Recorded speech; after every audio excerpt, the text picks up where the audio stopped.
kids are doing a nice job. Grandma's going to be real proud of you. Okay. You can push your teddy bear one more time. It's my turn.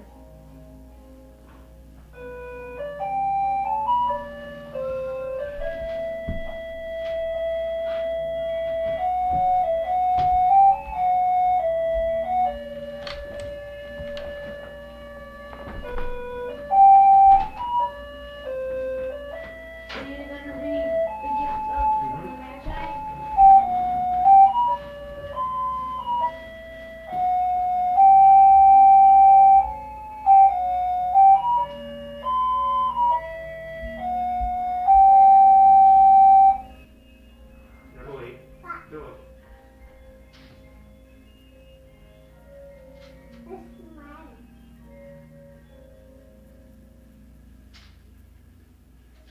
That was like this. You were. Now take a picture of me and my twins things. Oh, we'll do that later.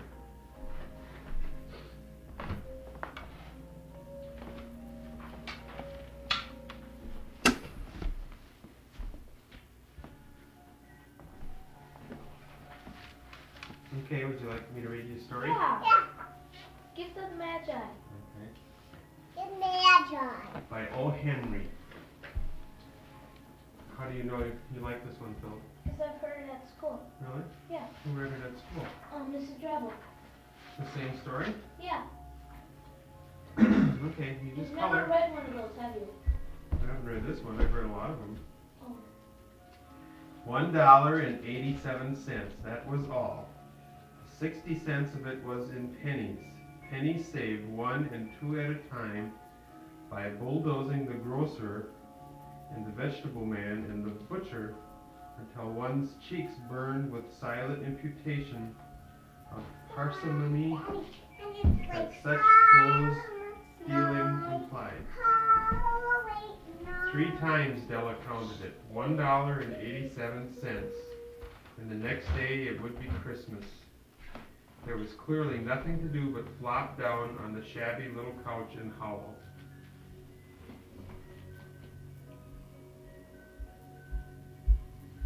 Nice.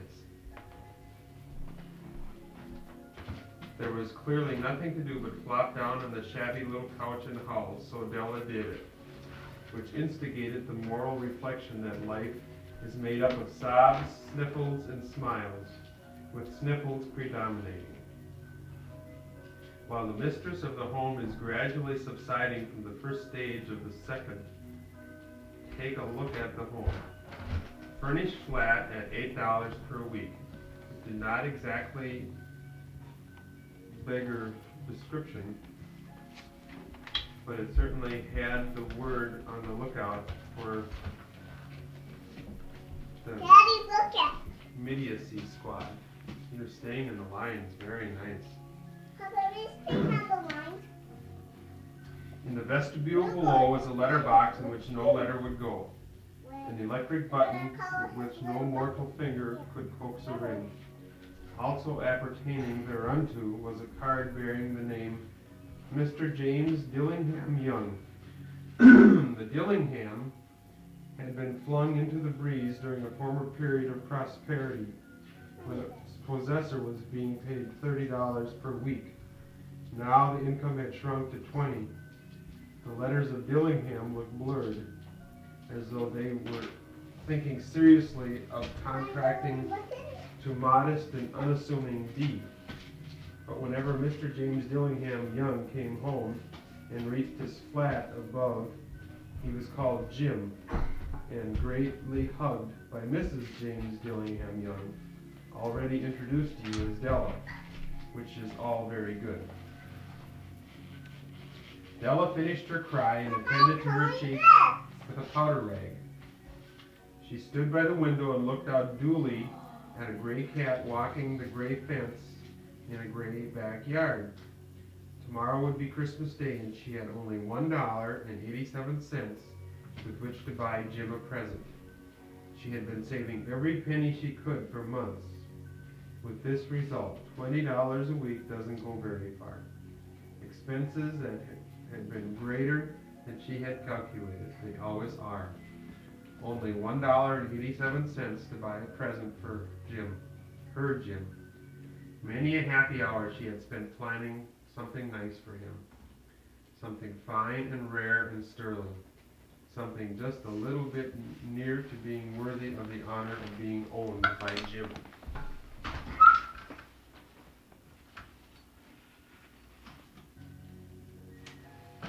Daddy, look at. Oh, you stay in the line so nice, Emily. Grandma's really gonna like that. We'll take a picture when it's all done. There was a pier glass between the windows of the room.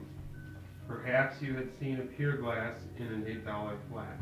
It's time to go Very out, thin. but they couldn't. Yeah. A very thin and very agile person may, by observing his reflection in a rapid sequence of longitudinal strips, obtaining a fairly accurate conception of his looks. Della, being slender, had mastered the art. Suddenly she whirled from the window and stood before the glass. Her eyes were shining brightly, but her face had lost its color within 20 seconds. Rapidly she pulled down her hair and let it fall to full length. Now there were two possessions of the James Dillingham Youngs in which they both took mighty pride. One was James' gold watch that had always been his father's and grandfather's. The other was Della's hair. Had the Queen of Sheba lived in the flat across the air shaft, Della would have let her hang her hair out the window someday just to dry, to depreciate Her Majesty's jewels and gifts. Had King Solomon been the janitor, with all his treasures piled up in the basement, Jim would have pulled out his watch every time he passed, just to see him pluck at his beard from envy. So now Della's beautiful hair fell about her, rippling and shining like cascades of brown water. It almost reached her knee and made itself a garment for her. Then she did it up again nervously and quickly. Once she faltered for a minute and stood still while a tear or two splashed on the worn red carpet. On went her old brown jacket, on went her old brown hat. With a whirl of skirts and with a brilliant sparkle still in her eyes, she fluttered out the door, down the stairs to the street. Where she stopped, the sign read, Madame Sofroni, hair goods of all kinds. One flight up, Della ran, collected herself panting. Madame, large, too white, chilly, hardly looking like Sofroni. Will you buy my hair? Asked Della. I buy hair, said Madame.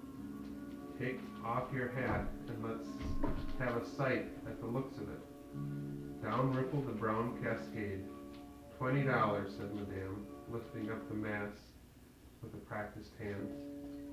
Give it to me quick, said Della. Oh. And the next 2 hours tripped by on rosy wings. Forget the hashed metaphor. She was ransacking the stores for Jim's present. So she found it at last. It surely had been made for Jim and no one else. There was no one other like it in any of the stores. She had turned all of them inside out. It was a platinum fob chain, simple and chaste in design, properly proclaiming its value by substance alone and not by meretricious ornamentation, as all good things should do. It was even worthy of the watch. As soon as she saw it, she knew it must be Jim's. It was like him. Quietness and value, the description applied to both. $20 they took from her. She hurried home with the 87 cents.